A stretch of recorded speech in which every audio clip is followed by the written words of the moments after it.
Welcome to the Worshipped Woman podcast. I am your host, kellykristin. I am a life and relationship coach, deep healing facilitator, and subconscious change expert. On this podcast, we will dive deep into personal growth, transformation, and relationships, releasing patterns of toxicity, codependency, and people-pleasing as we explore what it means to be the worshipped woman. If you are ready to heal, embody your worth, and raise your standards in life and love, you are in the right place. I am so happy to have you here. Now, let's get started. Hello, sisters. Welcome back to the Worshipped Woman podcast, and I am so very excited to speak with you today about this because, as you know, we talk a lot about relationships and toxic and all the nonsense and getting you out of those toxic cycles and the codependency and all the things. And today I wanted to speak about healthy relationships and really speak about some of the things that I think my top 3 most important things to look out for when you do want to find a healthy partner and build a healthy relationship. Because it's one thing to know what we don't want, but we also need to know what it is that we want. And for those of you out there that have never had a healthy relationship before and are looking to create that in your life, well, you got to know what it is that you're looking for. So I just wanted to share with you the 3 things that I think are the absolute must-haves in a partner for me and for the women I work with, and what works really, really well in the relationship space. So the number one trait of a partner that I am looking for, I already have a partner, so I'm not looking for it, but the trait that he does have is taking personal responsibility. And this, I think, is the utmost importance, because if somebody takes responsibility for themselves, it means that they take responsibility for how they act, and it means that they also take responsibility for changing things if things need to be changed.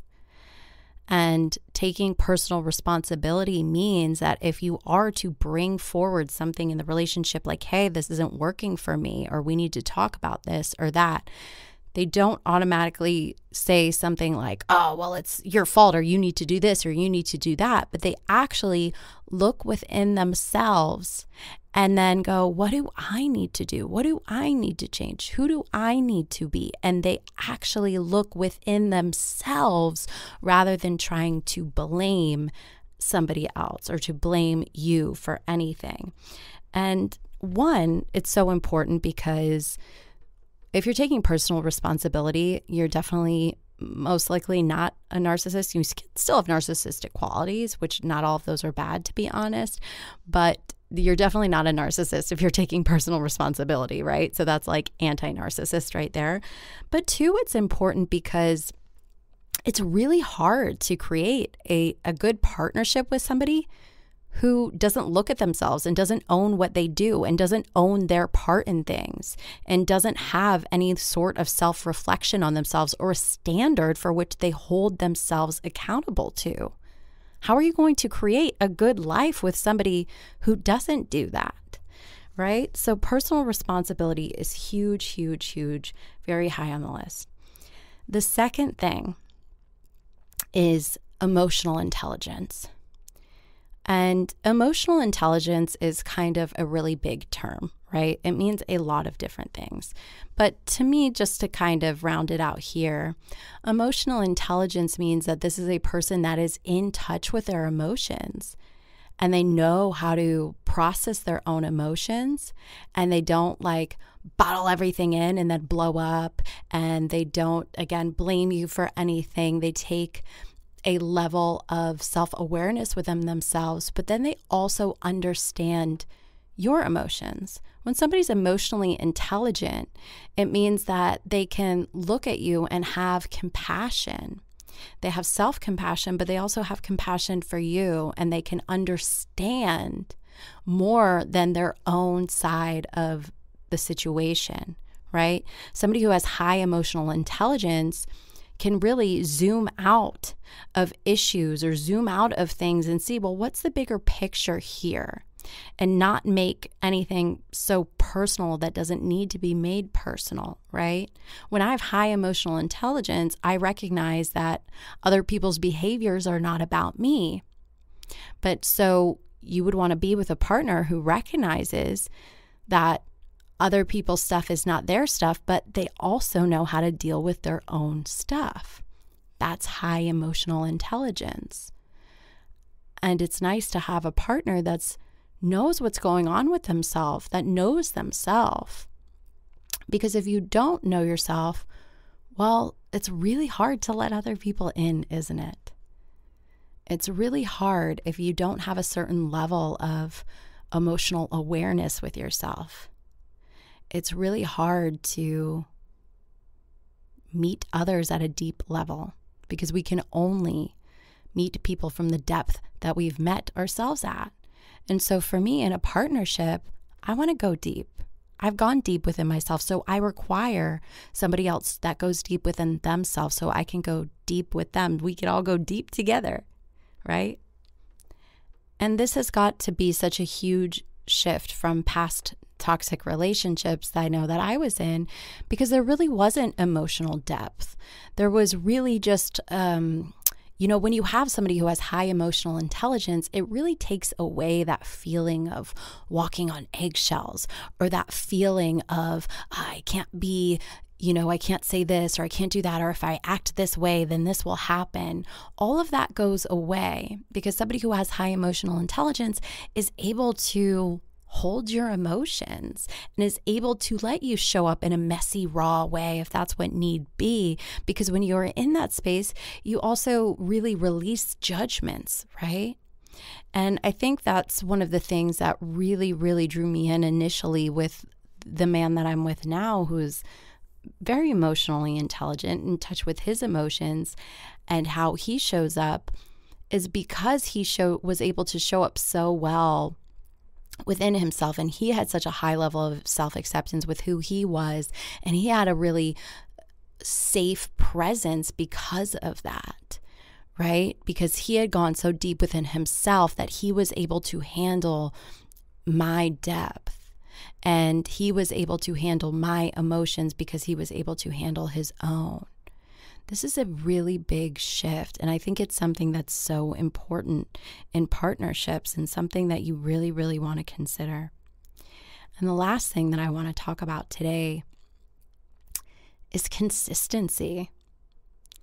If you are looking for a partner, and this is somebody that you want to be with, this is somebody that you want to build a life with, consistency is so important. And with this consistency, I will put integrity. If he says he's going to call at 9 p.m.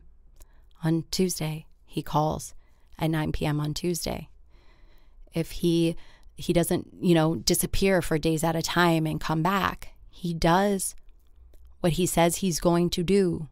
And he does it consistently over and over and over again. This is incredibly important because consistency is what builds trust. And trust is the backbone of any great relationship. If you don't have trust in your relationship, well, I know from my personal experience, when I haven't had trust in my relationships, it's been an absolute nightmare, and it feels terrible, and it feels awful, and I feel crazy and chaotic.